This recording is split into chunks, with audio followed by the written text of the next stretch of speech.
month. On June 19th, Dr. Phil Marshall is going to be talking about gravitational lensing. This is how gravity bends light, allowing us to see galaxies in the distant universe. This is an important discovery because of advances in telescope technology, which is going to be tonight's topic.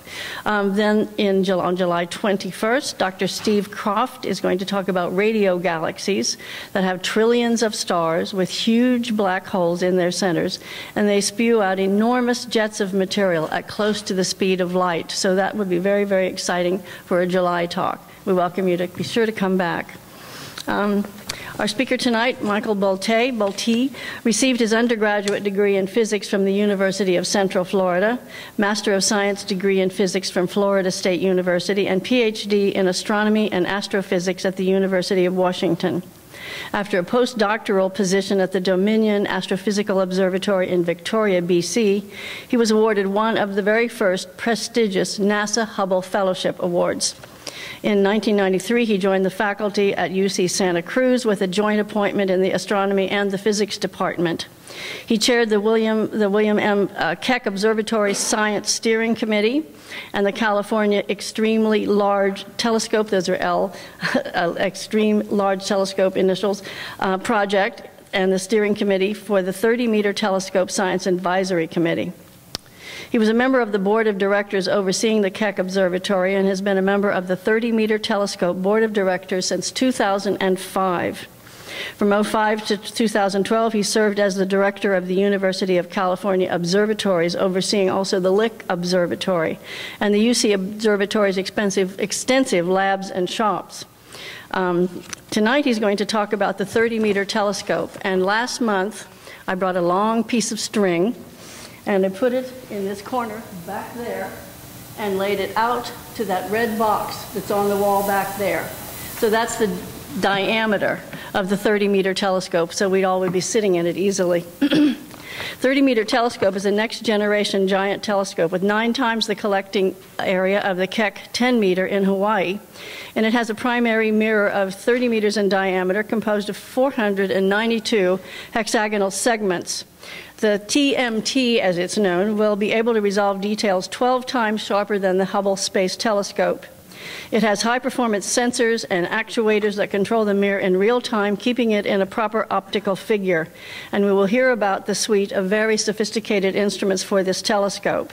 It's being constructed by a consortium of countries and universities at Mauna Kea in Hawaii. Join me in welcoming tonight's speaker, Michael Bolte.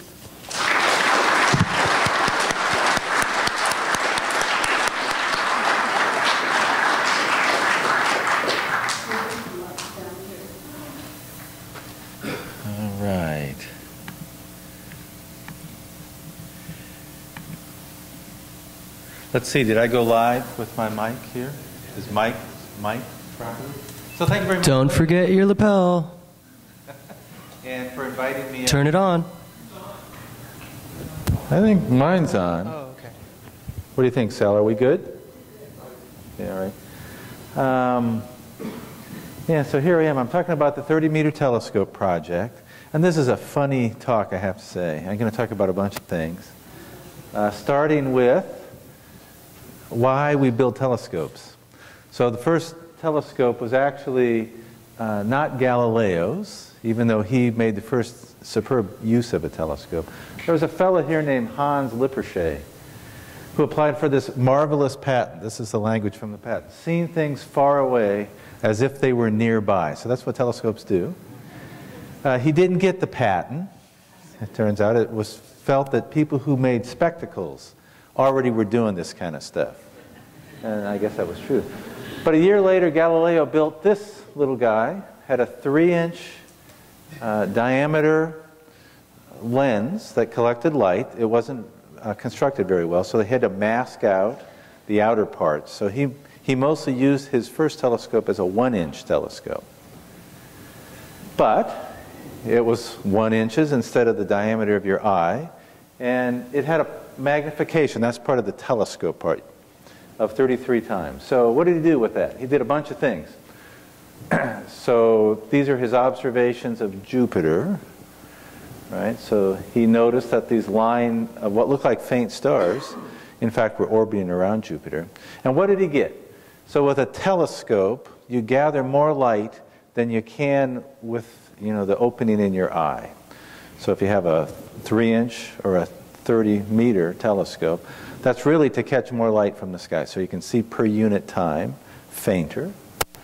The other important thing you do with telescopes is you have a higher spatial resolution for 2 reasons. One is you can have magnification in the system, so you take everything that your telescope is catching that light from and you magnify it. But there's another subtle reason that I'm going to tell you about here and then 4 more times. And that's something called the diffraction limit of an aperture. The larger the aperture you have, the higher the theoretical resolution you can achieve. And your eye, has a particular diameter. The diffraction limit is set by light bouncing off the edges of the diameter. It's a property of light called diffraction. So your eye has a pretty tiny opening, and the so-called diffraction limit is about 15 arc seconds for the astronomers in here. So that's the best you can do with your eye. Your eye doesn't even do that well because the resolution of your sensors isn't quite high enough. But anyway, that's what you get with a telescope. And he saw something was orbiting Jupiter at a time when everyone felt that the entire universe orbited the Earth. All right, so that was a little heretical. But he saw other things that were just as important. He could see many structures on the moon. He could see structures, sunspots on the sun. So these celestial bodies that were supposed to be perfect weren't. Right? They had flaws. But this is the most important thing that Galileo saw. Even though the Jupiter moons is widely touted as being a very important thing, and it certainly was. So this is Venus, the planet Venus. And sometimes so if we look at Venus with our naked eye on the 15 arc second resolution, it always looks like a little roundish blob. And that's what people had before the telescope. So with his telescope, he saw that sometimes Venus was a round disk on the sky, but other times it showed phases just like the moon. And if you think about this a little bit, the only way that can ever happen is if Venus, instead of orbiting the Earth, is actually orbiting the sun. And we see a different fraction of the lit face that's facing the sun. So it was really these phases of Venus that demonstrated absolutely that at least Venus was orbiting the sun, not the Earth. So, there you go. You get this little tiny telescope, and all of a sudden, you have a whole new world. So these discoveries, yes, comment, question? If you point a pair of binoculars, a steadily mounted pair of binoculars at Venus, which is bright and low in the west, right now, next couple of months you'll be able to see that. Yeah, that's right. It's just about a half. I happen to know this because I'm teaching a class this term. We had our telescope night last night. We looked at Venus and I said, oh my gosh, you can see it's only a half Venus. Yeah, it's way cool. So I recommend you do that and recover this experiment.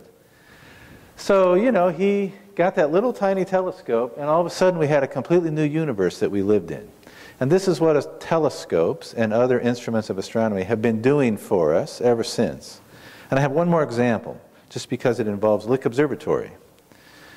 And that has to do with this. This little telescope is a telescope at Lick Observatory, a very modern design for something that's more than 100 years old. And instead of having a lens at the top, it has a mirror that focuses the light to some intermediate point here where you can look at it with an eyepiece.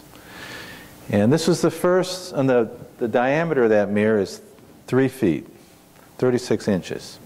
It was tied to be the largest telescope in the world in 1898 when it arrived at Lick Observatory. And this was really the first of the big reflectors that were useful. They actually had built bigger reflectors earlier, but you couldn't point those telescopes well and the mirrors weren't very good. And this started a trend that has lasted until today, that instead of using big lenses, you use mirrors. And the main reason is this. So glass is a pretty stiff material. But as you get bigger and bigger lenses, in fact the self-weight of glass causes deflections. And the problem with a lens is the light has to go through it. So you can only support lenses from the perimeter. So when you hit sort of 36 inches or 40 inches in diameter for most glasses, you couldn't make it any bigger, because if you try to make a 60-inch diameter lens, it would sag too much under its own weight. Nice thing about mirrors is the light doesn't go through them, so you can put support structures on the back side of a mirror. So the Crosley was one of these. So that was nice. It was an excellent mirror. But the other big thing that happened at the turn of now that other century, in the late 1800s, is people developed photographic emulsions that you could put on, in this case, glass for most astronomers. You put that in the telescope, you point the telescope at the sky, and you carefully track objects. And instead of doing what astronomers did before that, which was look into an eyepiece and draw a little sketch of what you see, now you had a recording medium. So it didn't matter how sleepy you were, what time of night it was, right? You caught the photons, and you had a nice recording of what you caught. The other thing is your eye is constantly reading out. So you look at photons, you note that some light came to your eye, and that gets registered on your brain, and then you start that whole cycle again. Once you had recording media, photographic plates, you know, you could catch photons from an object as long as you could keep the telescope moving, tracking on the sky accurately. So you could take much longer exposures than your eye can, and therefore you could see things that were much fainter. And what they saw with this particular telescope was another one of these moments that we completely changed our view of the universe. So this is an image from 1898 taken with that Crosley telescope. This is a 4-hour exposure. This is Andromeda, our nearest galaxy. That's a big galaxy like the Milky Way. In fact, it's even larger. And people in 1898 were interested in these so-called nebulae because they didn't know what they were. The most popular theory of the time was this was a gas cloud in our galaxy. Our sun and the solar system are part of 200 billion stars that are all orbiting a common center, which we call the galaxy. So most people thought that this was a gas cloud in our galaxy, that a star had zoomed by and spun it up, and it was now going to collapse to become a new star. So the concept of the entire universe was it was our galaxy. And everything that we saw in the sky, even with faint exposures with telescopes, was part of our galaxy. So what interested Keeler, the second director of Lick Observatory, was he noticed, see this little dot down here? Yeah, let's expand that. He noticed that in addition to these large nebulae like Andromeda, there was other stuff. That's a fuzzy little thing. There's a fuzzy little thing. There's another one. Here's another one. And he realized, and he saw for the first time. So when he sat there for 4 hours and exposed, tracking the telescope on the sky, and then went in the dark room and did all the magic that you used to do in dark rooms, and he took a look at this. He was the first human to ever see these things, and he realized that these were just like the big nebula, like the Andromeda, but they were uniformly distributed on the sky. They didn't follow the pattern of stars in our galaxy, which, that's what the Milky Way is. It's the disk of our galaxy. These were uniformly distributed. So Keeler correctly guessed that they must be beyond our galaxy. And in fact, this was the first hint that the universe was much, much, much larger than we had thought before, because our galaxy is pretty big. It takes light 120,000 years to go from one side of the galaxy to the other.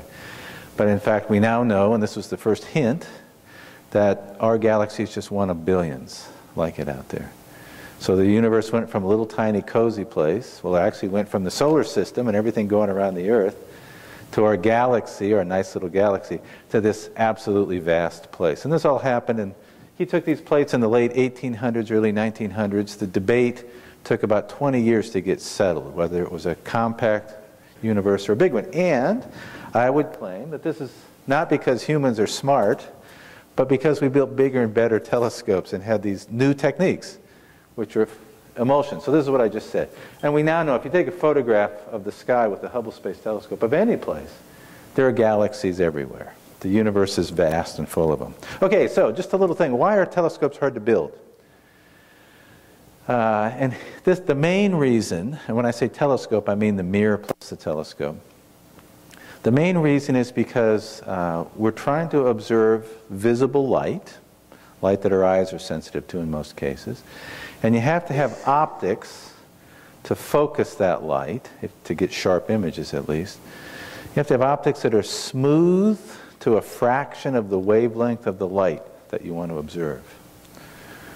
Okay, in visible light, the wavelength of visible light is a half of a micron. So a micron is a millionth of a meter. So that's a pretty tiny little thing. Half a micron is small. Just, well, there it is in inches, 0.00002 inches is a half a micron. And a human hair is 50 microns. So we have to make sure the optics on all scales of our mirror are smooth and accurate to a tiny fraction of the thickness of a human hair. So that's tough. It's tough to do that polishing the first time and test it. But then now imagine you put that mirror in a telescope and you start pointing it all over the place. So the gravity vector changes, the wind blows, the humidity changes. It's a rough place out there in observatories. So this is tricky. The other thing you have to do is you have to build a really stiff structure around your mirror, the actual telescope. And well, when we designed the telescopes for the 10-meter telescope, the two Keck 10-meter telescopes, that's, you know, a certain size. And even with steel, which is the best property we know how to do big things with, you have to have these motions so that when you point someplace in the sky, you can get there to a very high precision. Then you have to track things as they apparently move across the sky as the Earth rotates the other direction underneath. And, you know, you got to do things to an arc second, and you have to still meet these same high precisions for your optics. On a typical telescope, it deforms a millimeter. So this is, you know, 20,000 times larger than some of these tolerances, just due to gravity changes as you point around the sky. And if you have a 1 degree change in temperature, you change the size of a steel structure by a significant amount. So this is why it's hard to build big telescopes. But people did. They got bigger and bigger and bigger. I think the Palomar 200-inch or 5-meter telescope, that's the diameter of this mirror, was completed in 1949. And that's a pretty big mirror. It doesn't have aluminum on it, so you're looking right through it. It's glass that's been light-weighted in the back. So this is a light behind it. This is the shiny front. They spent 11 years polishing that surface to be just right. That's how long it took. The testing is hard, the polishing is hard. Where do you polish next? All right, but they did that over 11 years of grinding. And then you say, oh, gee, how much glass do you have there? It turns out the glass is almost 15 tons. And that's because of this property for all the engineers in the audience. So if you take a piece of glass and you support it at the two edges and say, how much does it sag in the middle?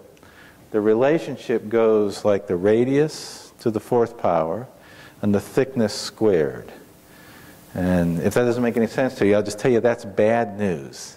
That means to maintain the same stiffness for a larger mirror, you have to make it really, really thick for every change in the radius because of that particular relationship. So that's why the Palomar mirror weighed 15 tons, had another 15 tons of metal structure on the bottom with levers and things, so when you went to different places in the sky, it would support it differentially to try to maintain that figure.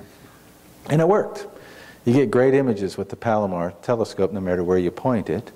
And people said back in the 40s when it was completed, it would probably be the biggest telescope ever made, simply because of that property. By the time you went to a 6-meter, and it had to be much, much, much thicker and weighed 25 tons, it's just hard to imagine handling that kind of stuff in a telescope structure. So the Soviets, in the heart of the Cold War, sort of proved this theorem. They had to have a bigger telescope than we did in the United States. So they built a 6-meter that made pretty good images straight up, but the minute you moved it anyplace, the images went terrible because of gravity deformations in the mirror.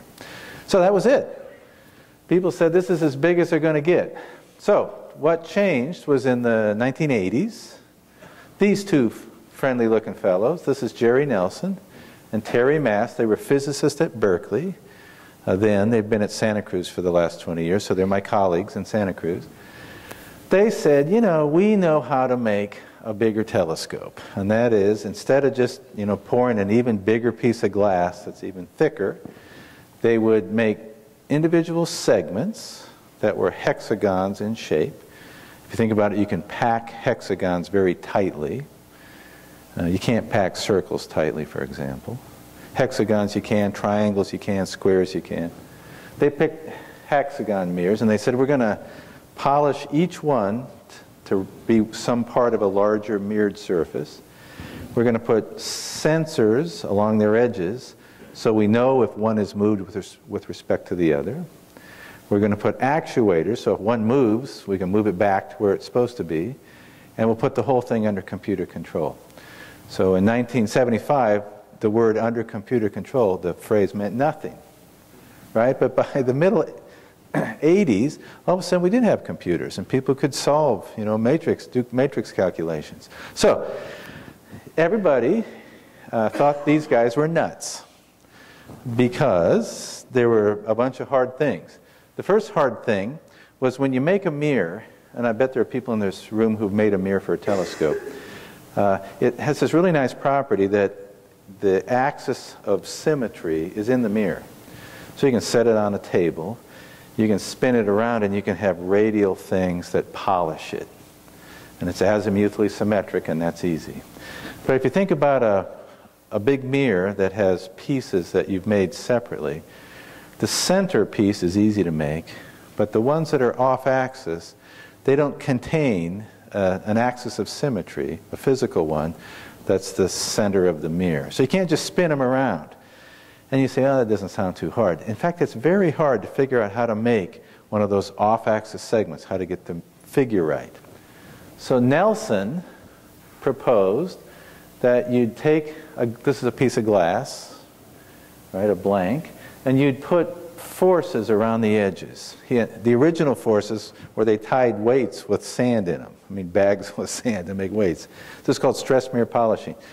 And you'd set up the force in each of these things such that when you polished it as a sphere, the usual simple thing to do, when you released all those forces, it would relax into the right off-axis shape, almost. But then when you did the cutting to make it a hexagon, that would relieve additional stress, and Nelson did all the calculations for how all the forces you had to put on here such that when you had the cut segment, it would be exactly right. And he's a very smart guy, and that worked. So that's called stress mirror polishing. So that was one problem. The other problem was, when you put these things together, when you have a single piece of glass, right, I told you how precisely you have to make that surface. You have the same problem here. So when you say you want to measure where one hexagonal segment is with respect to the other, you have to measure that to a few nanometers. So a nanometer is a billionth of a meter. It's a millionth of a millimeter. So, in 1988, people didn't actually have sensors that could do that in the lab even. Forget doing it out in the middle of a dome where the temperature changes and it's dirty and the wind blows and stuff like that. So that was I'm sorry, there's Jerry Nelson in the lab and there's Terry Mast when they were young. So Terry was actually the guy that came up with the theory, and then the people at the Space Sciences Lab actually built these devices, made these sensors that were sufficiently precise that they could measure to optical tolerances where one segment was with respect to the other. And then they also had to devise these very clever things. I mean, it's one thing to know that one of the segments is wrong. Tip, tilt, and piston are the three dimensions. But then you have to move it with that same precision that you measured it to get it in the right place. You can't just go kick it, right? You can't have somebody go under there and run a screw. So they had to develop these very, very sensitive actuators that could move smoothly at the nanometer scale, but in fact have a total stroke on the millimeter scale. So these were also, nobody had any idea how to do that until they did it. So people thought they were nuts. They did a bunch of little tests. They built them up in the lab, and it started to look like it was going to work. And they designed a 10-meter mirror, 10-meter diameter. So up till then, the Palomar 5-meter, 200 inches, had been the biggest. 10 meters is a pretty big mirror. It sort of fit in here comfortably. And the real prototype was Keck 1, which is either this one or that one of these. We tried to raise a bunch of money in the University of California to build one of these. We failed miserably. But we asked all of the folks, the usual suspects, Harvard, Chicago, Caltech, if anybody wanted to join, take this great idea and turn it into a telescope. And Caltech came through. Howard Keck gave originally $85 million to build the first Keck. And so we were off and running, and they worked spectacularly well, and we built another one. So this is a little hard to figure out. This is a Keck mirror with 36 2.2 meter each segments. You can see there's a hexagon segment. Here's another one. Here's another one. You're looking down from the top. This is me. And well, never mind. You can see many funny things. So that's what it looks like. It's not round, but we all learn to love that anyway. And here's a picture that really brings this all home to me. So this is looking through the slit to the mirror, and there's a human being. So if you go out to Hawaii, to Mauna Kea, and look at one of these Keck telescopes, they're incredible. Every time I go out there, I say, I can't believe human beings do this kind of stuff to learn about the universe. They're really spectacular machines. Okay, that's the history. One of the wonderful things about this segmented design is it's what engineers call scalable. If you want to make a bigger telescope, you put another ring of segments out there. And you just keep doing that until you run out of glass, I guess. Okay, so that's why this is really the genesis of the 30-meter telescope. So here's one other topic I want to talk about that gets back to that diffraction limit. And here's what I said, and I call this the third revolution in astronomy. The first revolution was telescopes, catching more light. The second was recording media. Photographic plates originally, now it's CCD detectors or CMOS detectors. But I think adaptive optics is just as important. And so here's what I said before. If you have a mirror, let's say you have an 8-inch diameter mirror, it can image. There's a theoretical limit to how sharp it can resolve things, how well it can separate two things on the sky. If you have a mirror that's twice that size, in theory, it can resolve things twice as sharply. So you say, great, as telescopes have been getting bigger and bigger and bigger, we're getting sharper and sharper images, and you'd be wrong, because in fact on the ground the resolution isn't limited by the diffraction limit of your primary mirror. It's limited by the atmosphere. We're at the bottom of this atmosphere of moving things, and it blurs light. So light comes from the beginning of time, 13 billion years ago. It flies through the universe, and in the last microsecond it hits the atmosphere and gets all blurry. It's kind of a bummer, but the resolution delivered at good sites is the equivalent of what you get with a 6-inch mirror. So when they built the first 8-inch mirror, they got more photons, which was great, but they didn't get any sharper images. So we've never been able to take advantage of this. So here we go. The way astronomers think of this is you have sources out there in the universe, and they send out these plane waves, and they're nice, straight things, until they hit the atmosphere, and there are different pockets of density variation and temperature variation, which slows or speeds up the light wave along that thing. So they get all lumpy like this. So that's how we think of blurring. So the folks in the military, long before astronomers were doing this, but not long before astronomers had thought of it, were using a technique called adaptive optics to correct for the blurring of the Earth's atmosphere. They were mostly doing it for down-looking satellites. And astronomers kind of got wind of this. This was all on the dark side. But we sort of started hearing about this kind of stuff in the 70s. And when the first space shuttle flew, the space shuttle had these wonderful little tiles on the bottom that could dissipate heat through some kind of magic. Right? So when it came in, the bottom heats up, and those tiles could heat up red hot and cool off almost instantaneously, dissipate that heat. So when they put the first shuttle up, NASA announced after a couple of days that they'd lost 13 tiles on the bottom. And astronomers said, well, how do they know that? Because, every one of those tiles is really teeny tiny. There's no way they could image that from the ground unless some of those adaptive optics rumors we hear are true. And people really got interested in it. So they pressed folks to declassify some of that stuff, and it became declassified, and astronomers started doing this. And here's how it works. So here's one of those distorted wave fronts coming from, the universe. We have a way down here to measure what that distortion looks like. Okay? And we measure it sort of 100 times a second, sometimes 500 times a second. So you measure in this thing what the disturbance is. You send that signal to a special mirror with actuators on the back, and you put the opposite of this crinkling in the wavefront onto that mirror. So you take this crinkled thing, it hits its opposite on the mirror, and what comes off is a nice straight wavefront, which has miraculously eliminated blurring. And it works fantastically well. So the atmosphere is changing all the time. So you measure it now, you make that correction, and you hope the atmosphere is pretty much the same. And that's only true if you run it very quickly. So we do run these things at 100 times a second or 200 times a second. So that's kind of how it works. And boy, it really works. So these are images from Keck that you have the adaptive optics system off, and there's whatever this is, Uranus, I think. And then you turn it on, and miraculously, it looks like that. It's astonishing. Here's another example. So adaptive optics works great. Yeah. So the mirror itself is actually deformable. It's not like like in these projectors, where it has the tiny little micro mirrors. We talked about that.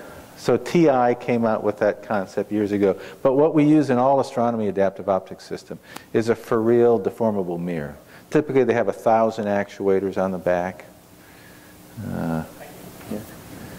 So just for any astronomers in here, this is a more quantitative assessment of what you get. So images get sharper. But here's adaptive optics off. So this is the distribution of light in the focal plane. When you turn it on, you get much, much more signal compared to the background noise. And you also have much less background under your object. So that's where you really gain stuff in a quantitative way. So it only works for long wavelengths, what most people think of as the infrared, because it changes more quickly. So that's too bad. You need to correct pretty fast. For big telescopes, the diffraction limit is fantastic. I'll talk about that in a second. And here's my favorite example. So this is what the center of the galaxy looks like in the infrared at 2 microns. Okay, there's some stuff in there. That's something, this is something else. Okay, so you go to Keck, and you can do this in real time. You flip on the adaptive optics system, and that's what it looks like. Let's do that again. So this is a for real thing here. Kaboom. So you go from saying, yeah, there's something in there, to really having some amazing detail. And Andrea Ghez down at UCLA has had a program that she started in 1994 when we first got AO working there, where they said, gee, this is interesting. Let's look right here in the very center of the galaxy and see what's going on. And this is what they found, amazingly. So you can see individual stars. And unlike most things in astronomy that unfold over hundreds of thousands or billions of years, they saw those stars were moving. Every time they took another picture, the stars had moved. In fact, at first, they took their first pictures too far apart in time, and they couldn't match up anything from one to the other. They didn't know which star was which. So they started increasing the cadence. And what this is this is over, I think, the first 14 years. They're still doing this.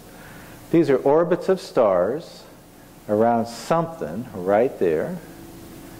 And because you have the motion of the stars and the laws of gravity, they've determined that there's an object that has 4 million times the mass of the sun in a very tiny volume, about the third the size of the distance from the Earth to the sun, right there in the center. And we say, well, gee, if you have that much mass and that tiny a volume, what could that be? And the only thing it could be is a black hole. So this is the evidence for a supermassive black hole in the center of the galaxy. And it never would have happened without AO. There's another little story about laser guide stars that I'm not going to tell you, because I'm already going to run long, I can tell. But you need a lot of light if you want to measure the blurring of the atmosphere. So you can have a bright star, and that's how we did adaptive optics for the first 5 years. But in fact, you get tired of looking at bright stars, right? You have your favorite galaxy you want to image at super high resolution. There's no bright star there, you were stuck. So we developed these incredible sodium lasers that you strap to the side of your telescope, and they excite up at 90 kilometers in the atmosphere sodium atoms that get deposited 24 hours a day by micrometeors that burn up there. And when you excite those atoms, they de-excite and make an artificial star with lots of photons to measure the blurring of the atmosphere right ever at the spot you need it. And up at Keck now, here's 2 Kecks and the Subaru telescope, the Japanese telescope, all using their laser guide stars. Okay, so finally, here we go. Halfway through, 30-meter telescope. So in 2000, which was not that long after the Kecks were completed in the early 90s, we were actually approached by a wealthy person and said, what could you do for the next generation telescope if you had $1 billion to spend? We thought, boy, that's a fun question to go think about. So we did. Jerry Nelson and Terry Mass and a bunch of us, plus our friends at Caltech, we started to think about just how big you could jump. So here's a Keck 10-meter telescope, and here's a 30-meter where we just add segments to the other side. 30 meters was a kind of a sweet spot in terms of pushing technology as far as we thought we could, but getting a truly significant leap forward in capability. So we got going, and we started designing components. We started developing the science case. And so at 30 meters, you have 9 times the light collecting area of a 10-meter telescope for seeing faint things. Here's the amazing thing. At those wavelengths for which you can do adaptive optics correction, so for a micron and longer, a 30-meter telescope with adaptive optics gives you 12.5 times sharper images than you get with the Hubble Space Telescope. So that's pretty amazing. That's a huge leap forward. And so, you know, here's a Hubble Space Telescope image and what it would look like with a 30-meter telescope resolution. You know, that's pretty dramatic. It's faked. We don't have a 30-meter telescope, but it's accurate, okay? Yeah, so we said, yeah, we want one of these things. And we've done a whole bunch of work, right? So we have a primary mirror. We have the whole observatory designed. We have telescopes. We have instruments. There's a bunch of details here that you probably aren't interested in other than the diameter of this is 30 meters. And as Linda said, that's about, the length of this hall is about 30 meters. So that the mirror wouldn't fit in here at all, right, because it's not wide enough. And yeah, so Back up to that previous slide. yeah, it's a classic Ritchie-Chrétien design for the telescope people here. So we have a hyperbolic primary. We have a secondary that's hard to build because it's convex. We bring the focus down to this tertiary, which can feed any of these instruments that we put on the Naismith platforms. And then, you know, each of these Naismith platforms is about the size of a tennis court, which is a nice bit of room to work with there. Yeah, so, you know, let's go back. This is a long time ago we started this thing, 2000. Feels like it's 2015 now. And I'm going to tell you why we haven't built it yet here in a minute. But the advantage of being slow, we wanted to have this thing done by now, is, boy, do we have a well-developed bunch of concepts now. So in engineering terms, the design of just about everything in this facility now is what we call the build stage. So we have drawings, and get the last couple $100 million and you're off and building this thing. So that's excellent. This is a big project. I'll tell you the cost is $1.5 billion. And the Keck telescopes, we thought we knew how to build big things, right? Complicated projects. Now this is a whole different scale. So we've had to import lots of expertise in project management, legal, all kinds of stuff. Mostly from JPL, from the space folks. They know how to do these things. This is what it looks like, 492 segments, looking down at the primary mirror. You know, we have the same thing. These are the sensors. We're at the P2 stage. We built prototypes. We know how to do all of this stuff. Here's one of the segments that actually we could put in the telescope. This is a very complicated actuator to build this. So we know how to do all of this stuff. We know how to build the building. We're ready to go. So, but here's the problem.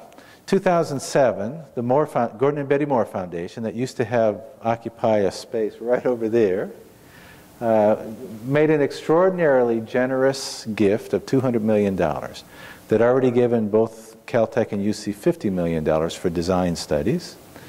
They said, okay, we'll put $200 million on the table to build the telescope. It's a $1.2 billion telescope in fixed year dollars.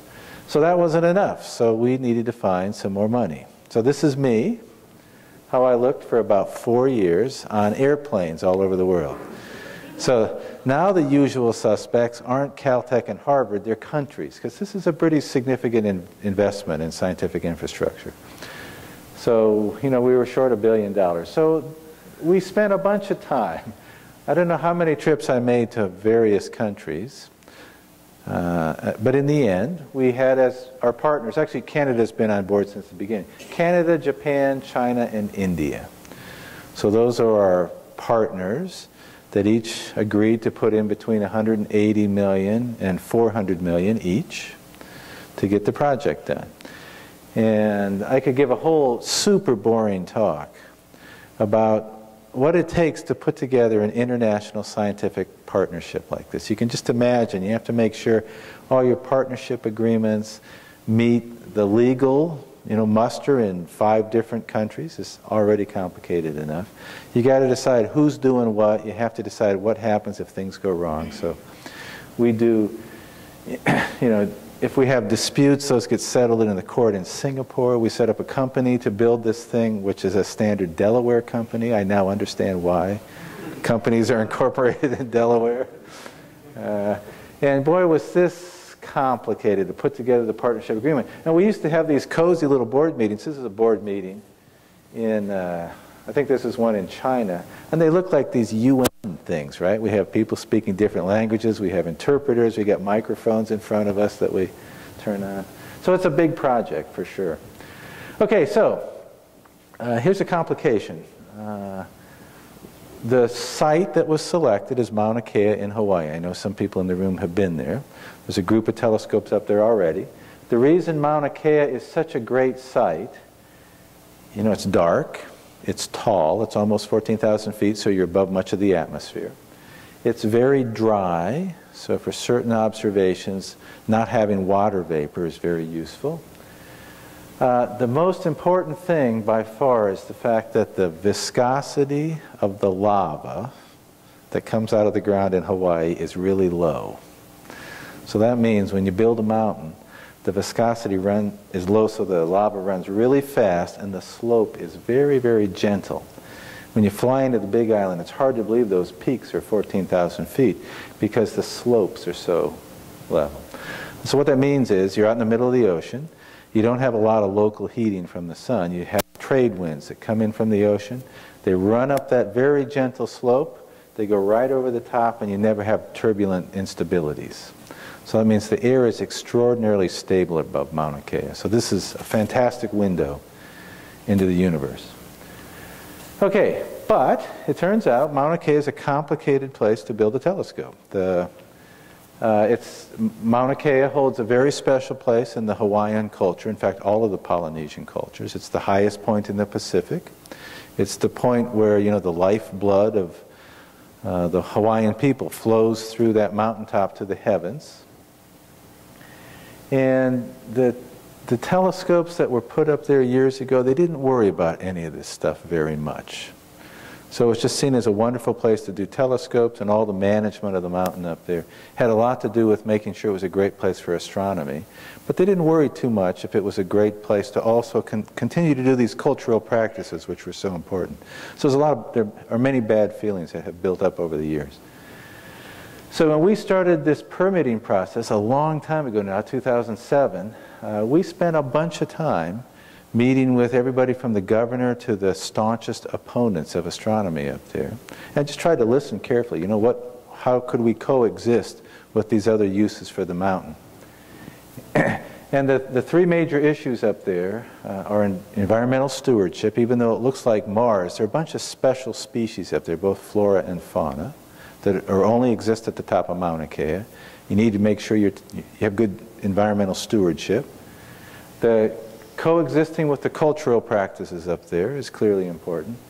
And the other thing is shared economic benefit. So the other telescopes up there, to get access to the site, the deal that we made with the University of Hawaii that runs this, is we'd give their astronomers some of the time.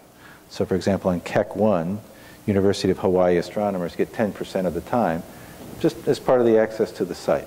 So if you're somebody who lives on the Big Island, you might say, that doesn't do me any good. I'm not an astronomer. That doesn't feel like much of a benefit. So when I say shared economic benefits, so with a 30-meter telescope, we do other things. So we don't give as much time to the University of Hawaii astronomers, but we have some programs in place for both STEM education, K through 12, workforce pipeline development to make sure that kids who are growing up in Hawaii today can get good jobs as engineers and computer people at the observatories. So it felt like the right thing to do to us, and it felt like the right thing to do to many people because we got our permit. It took a long time, but last July we passed the final legal steps. So we thought we were done. If you keep track of the news, which I hope you don't necessarily. Yeah, I'm going to show some slides. By the way, so this is another thing we did. These are the telescopes. This is the true summit of Mauna Kea. It's never been built on. But there are telescopes on this so-called summit ridge and the one just below it. They're the two Kecks in Subaru. This is where we're going to put the 30-meter telescope. So this was identified by cultural practitioners as the least sensitive place on the mountain. Okay, so good. We're listening. So we built it down there. This is what it'll look like when it's done. That's the true summit. This is what it'll look like. So we built way down from the top. Again, this is to minimize the impact of the cultural practices up there. It could have been a huge telescope. You think, wow, 30 meters. Some people claim it'll dominate the entire top of the mountain, but that's not true either.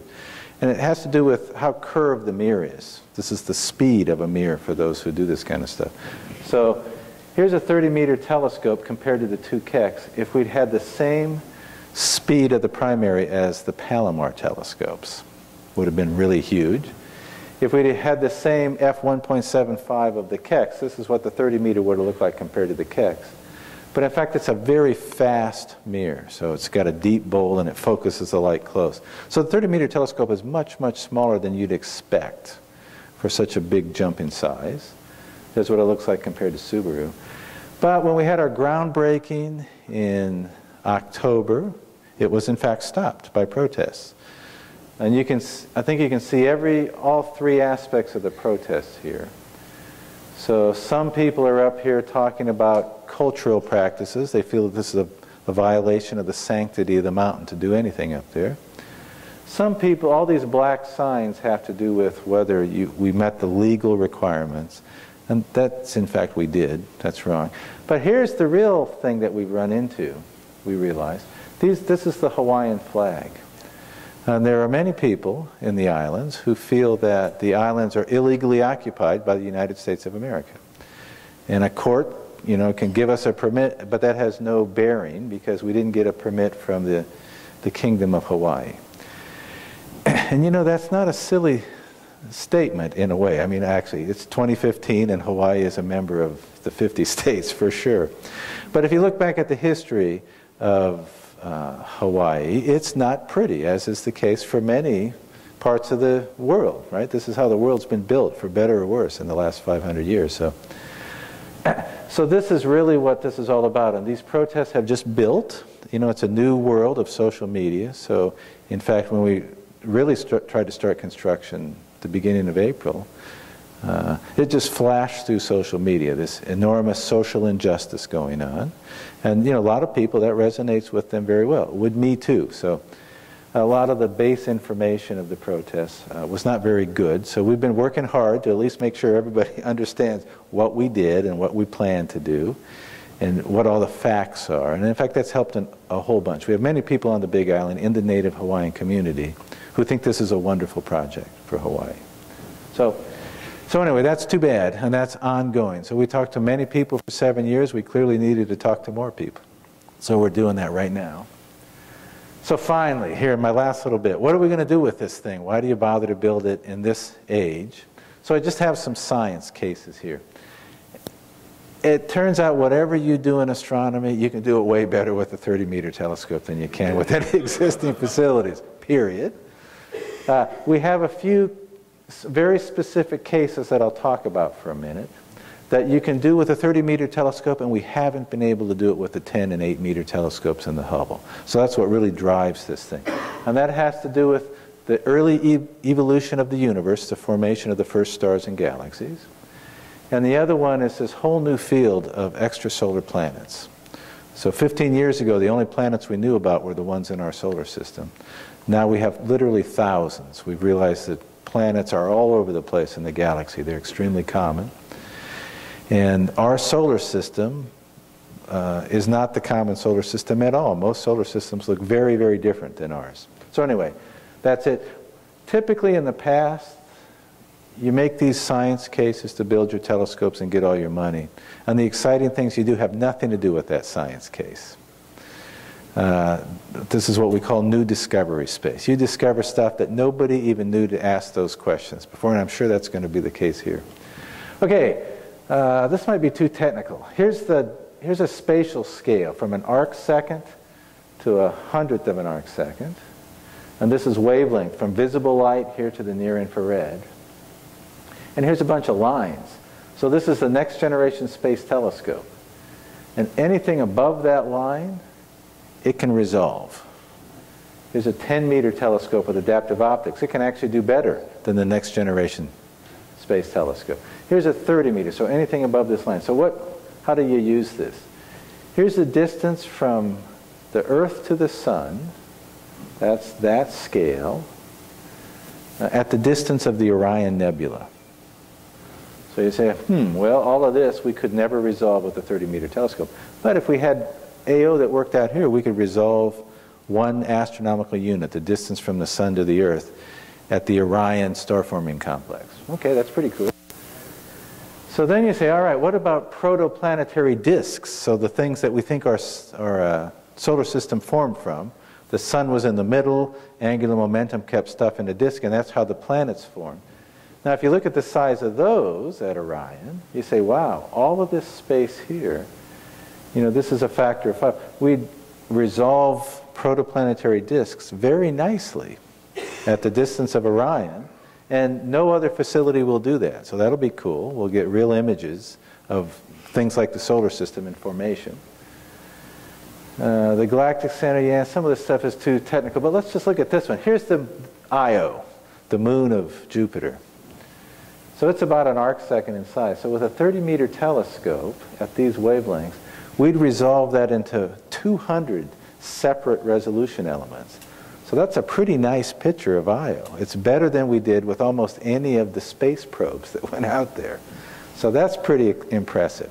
So with a 30-meter telescope, you can monitor it nightly. You can really understand what's going on with the volcanoes and what causes them to form and be heated. So there's a bunch of good stuff here that I'm not going to dwell on, except for maybe this one.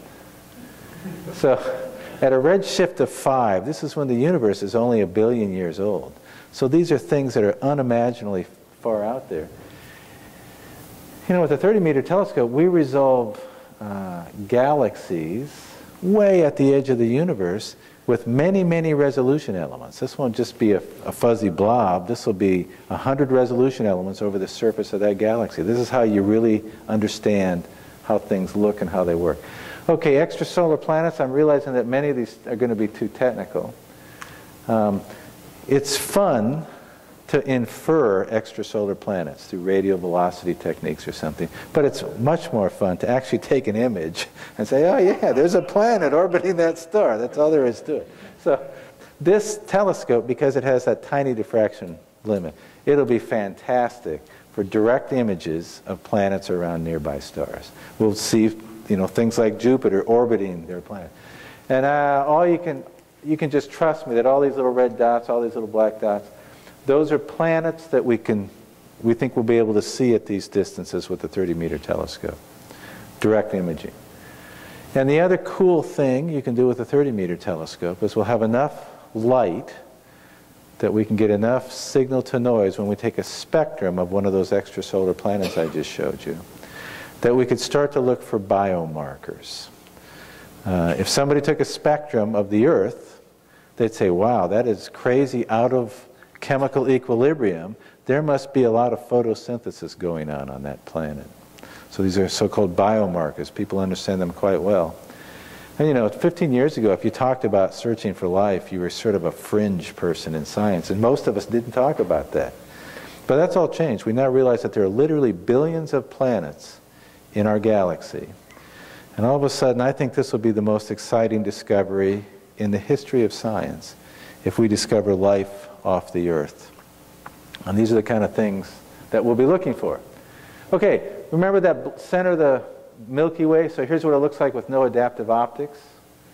The very center of the galaxy. Here's what it looks like with the Keck 10 meters in adaptive optics. You know, you can see those stars going around. This is what it would look like with the 30-meter telescope. We think we'd see stars zooming close enough to that supermassive black hole to make all kinds of measurements of general relativity, which is this Einstein's theory of how gravitation really works. You know, another kind of hard to read diagram, but each one of these we think is a supermassive black hole in a galaxy. Again, this is something that's new from the last 15 years. Every time you look with sufficient resolution and precision at a galaxy, ours or any other one, they seem to all contain supermassive black holes, which is a little mysterious. We don't quite understand how they form.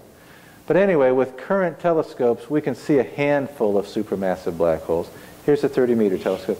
We literally increase the sample of galaxies for which we can measure the properties of these supermassive black holes by a factor of 1,000. So all of a sudden, you can do some real science with those numbers. And then I showed this one at the beginning. This is an amazing image. So here's a big galaxy, another galaxy, another galaxy, another galaxy. And this arc is what's called a gravitational lens, an Einstein ring.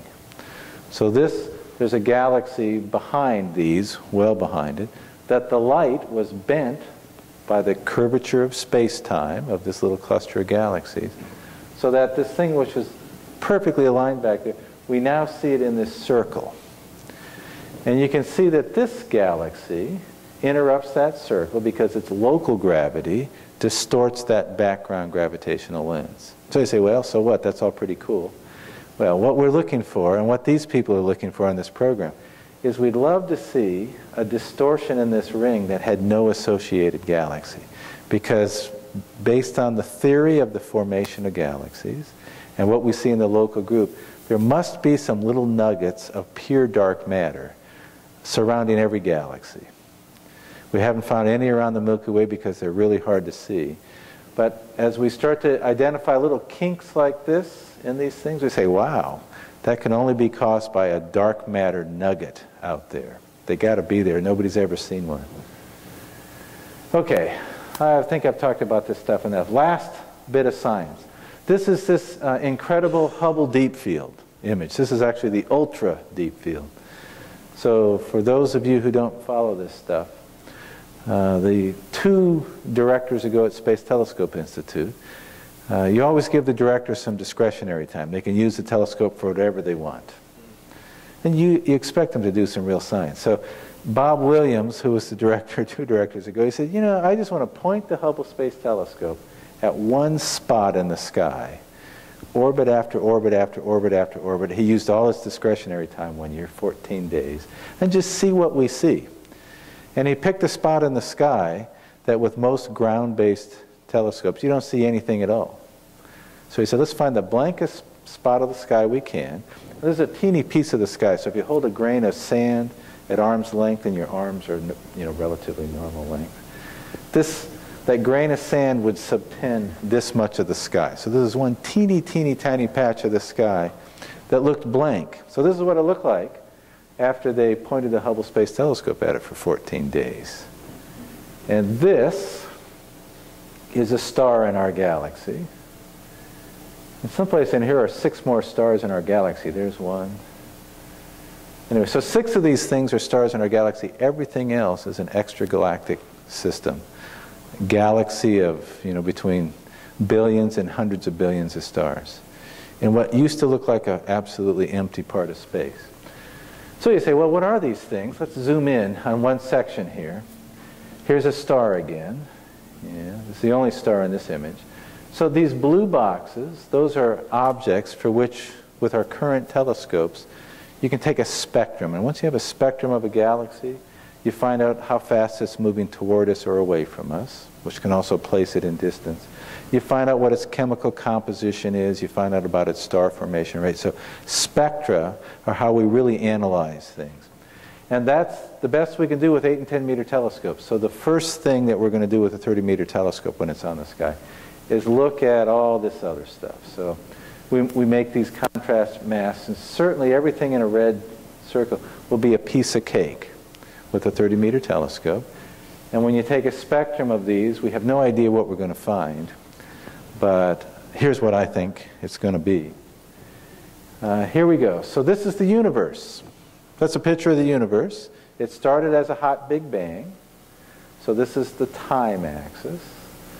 This is somehow vaguely the spatial axis. So the universe is expanding, and now it's expanding even faster. This is this accelerating universe that has been popular in the news. And when I was a graduate student, which wasn't that long ago, but pretty long ago apparently, this is the part of the universe we knew about.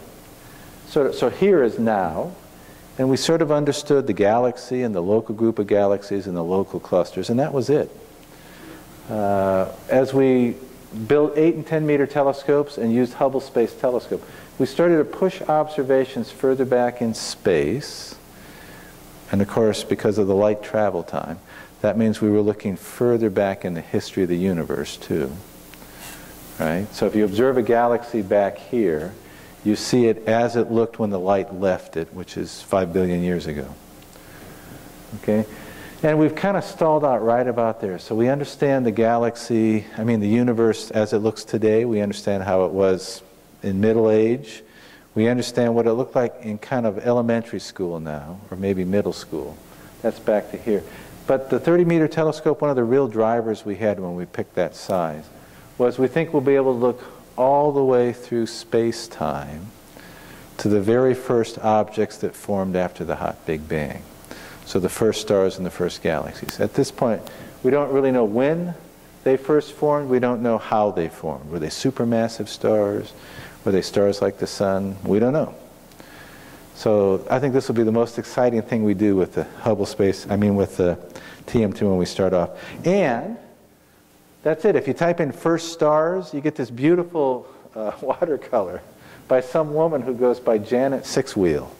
And she provides it for free on the web. And I think that's it. That's what it's going to look like.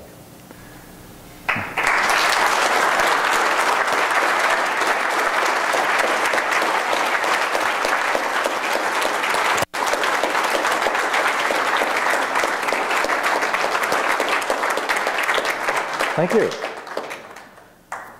So Linda, am I happy to take questions? Oh, I'd be happy to, yeah.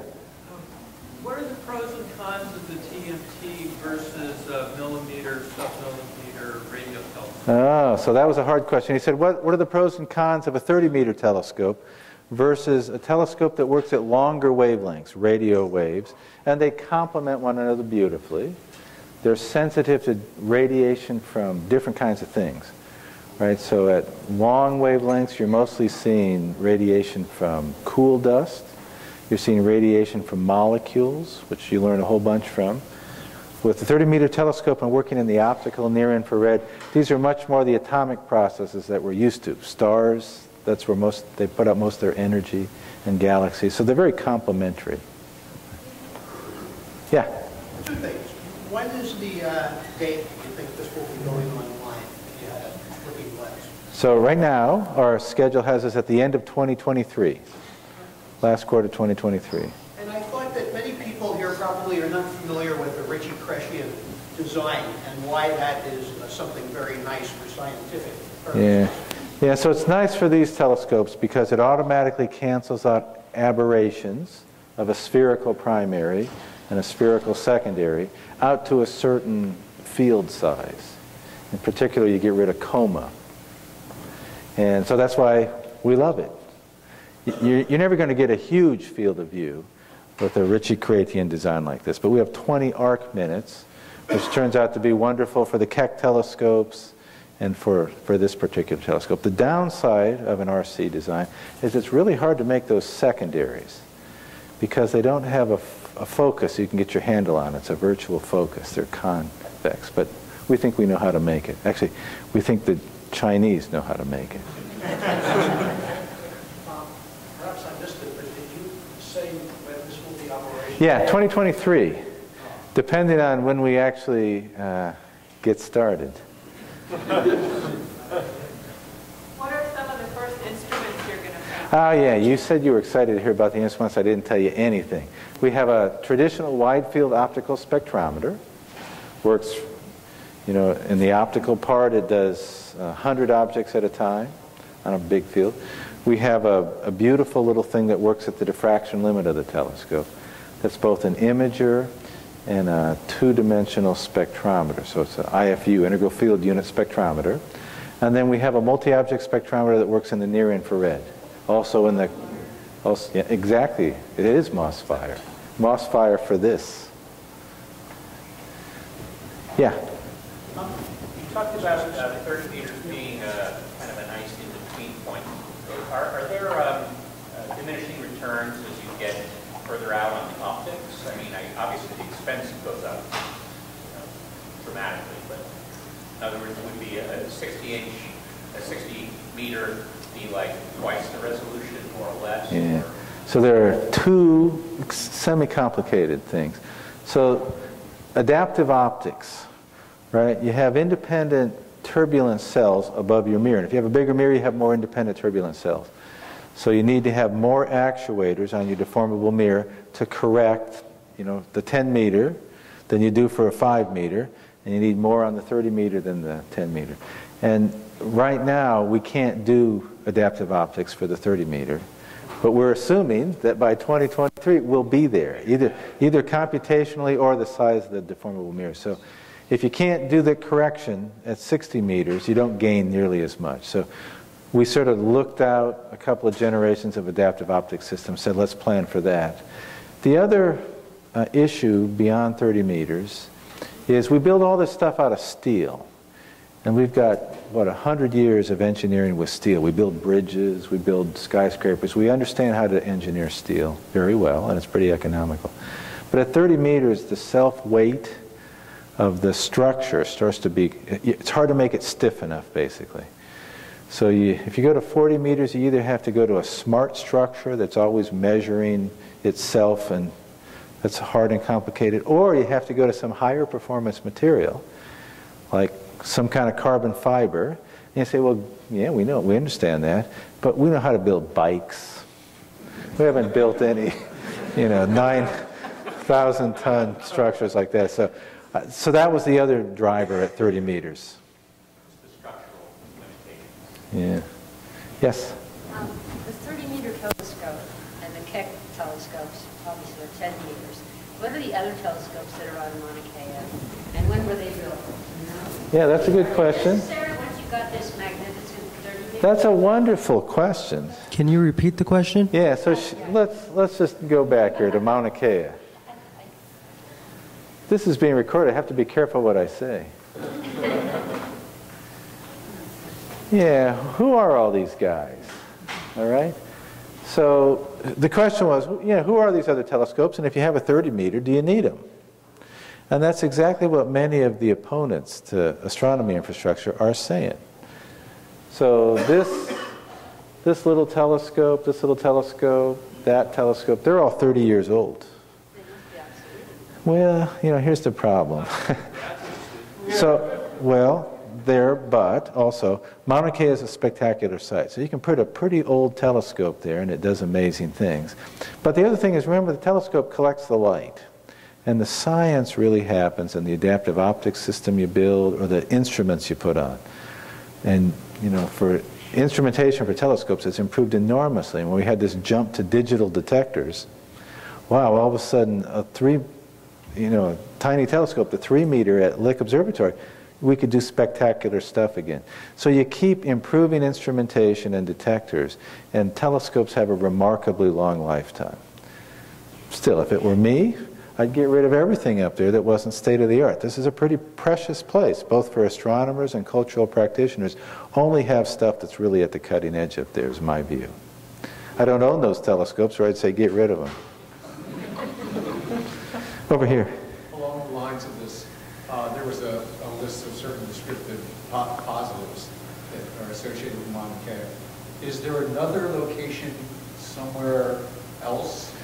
I know it's very supportive for us to be there. We have good supportive infrastructure. We have the ability to build and such. But is there another location that may not be associated with the United States that is comparable? Yeah. There's certainly nothing else in the U.S. There's a site in Baja, California that, for reasons none of us understand, is really good, but not as good as Mauna Kea. But the best sites, in addition to Mauna Kea, are all in the Atacama Desert, north of Santiago and the Antofagasta area of Chile. Very clear skies. They have the same thing. They're right there with the cold Humboldt current. They have very consistent winds that come off the ocean. So those are excellent sites, and we tested 2 down there. And they were both pretty close to Mauna Kea in terms of quality of the site. Wow, so many questions. What's the current status of the 492 millers? Are they being built, and how many have been started? Yeah, I don't know how many have been built, but for sure we've built all of them. They get harder as you go. It's that thing. As you go to the outside. And so the first thing we did was make sure we knew how to make those. So we've now had, we have 4 different production lines in different countries making segments. And, which is nice, because we can make them as fast as we need to. So I don't know how many we actually have in hand, but we understand how to do that now. And it's just a matter of hardening production lines. I talk like a project manager these days. Okay, you already got one. Somebody fresh? I was surprised to find out that there were no European parties that signed up, just Canada, Yeah. China, Japan, and India. Why is it like Germany? So there are these tribes in astronomy, is how most people refer to them. And for a long time, the California tribe, University of California and Caltech, we dominated a lot of stuff. And certainly when the Kecs got built, they were so much better than anything else. We were just knocking off important problems one after another. You spend 2 hours at the Keck and your life's research is done. And people hated us, right? And everybody said, we're never going to be kecked again. All right, so the Europeans, there's a consortium of European nations called ESO. They run the European Southern Observatory. They, one of their goals was to stomp out those Californians and jump ahead. So it's a kind of a friendly competition, which has been very good for the field in my view. But anyway, so there's a consortium of European nations that build their own telescopes. And they have one that's going to be bigger than the 30-meter telescope. It's 38.5 meters, being planned to be sited in Chile. And it's, like I said, it's a kind of a friendly competition that goes on that's been good for the field. Certainly we have more resources than we would have had it not been for that. Well, so that's a real plus of being at Mauna Kea is, of course, you see a different part of the sky from Mauna Kea. So we have a big overlap with them, but we also have unique objects that are only in the northern hemisphere, like the Andromeda Galaxy, for example.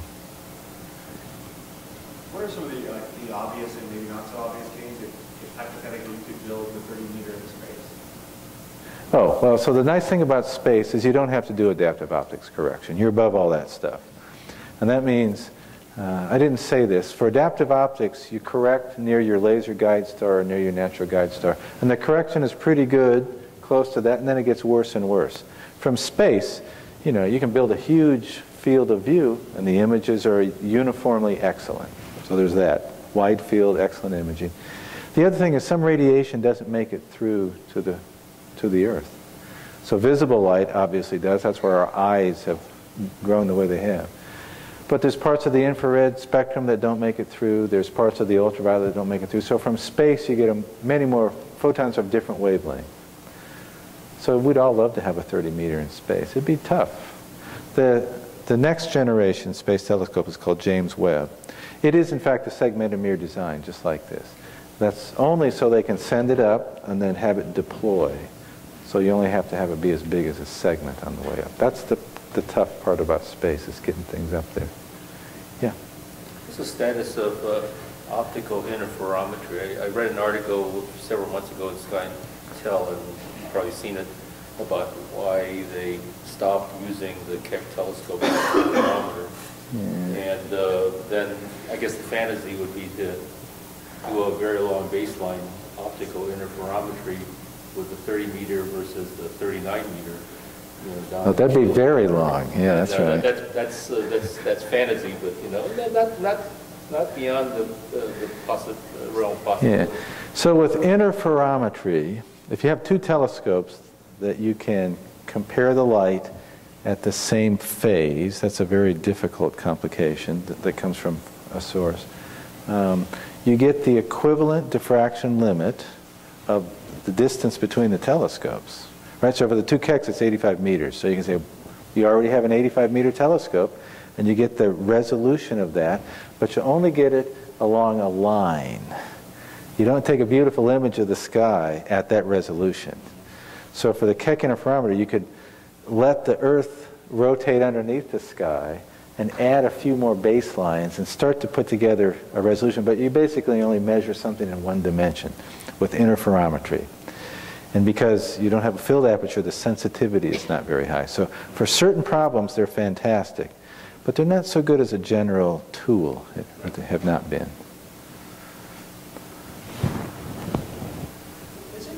Would it be feasible, say, for an amateur or a telescope builder to build a 1 meter adaptive optics telescope? Oh yeah, sure. We have down in Santa Cruz, we're kind of the center of adaptive optics for astronomy down there. And we have a big workshop every summer that the participants build their own little adaptive optics system. You can buy these deformable mirrors now that are MEMS devices from Boston Micro Machines. So you should. It's fun. It's not a question, it's just an announcement. You probably know the Antique Telescope Society is going to be coming to the Bay Area this October. And one of the site visits we're going to have is at the Adaptive Optics Lab. Oh yeah, Center for Adaptive Optics there. Yeah, we're actually going to go down there and see the real place. So if you want to join the Antique Telescope Society, be part of it. And pick up a deformable mirror. You're trying to get ready to cut people off here, Linda? Maybe after. Okay. We give our thanks to you tonight. They can come up after and ask a few more questions. All right. San Francisco Amateur Astronomers, thanks you so much for thank being you here very tonight. much. And we appreciate your effort. My pleasure.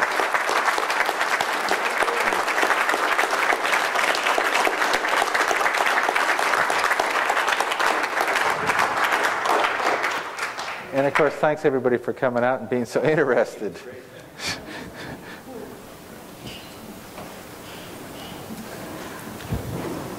I really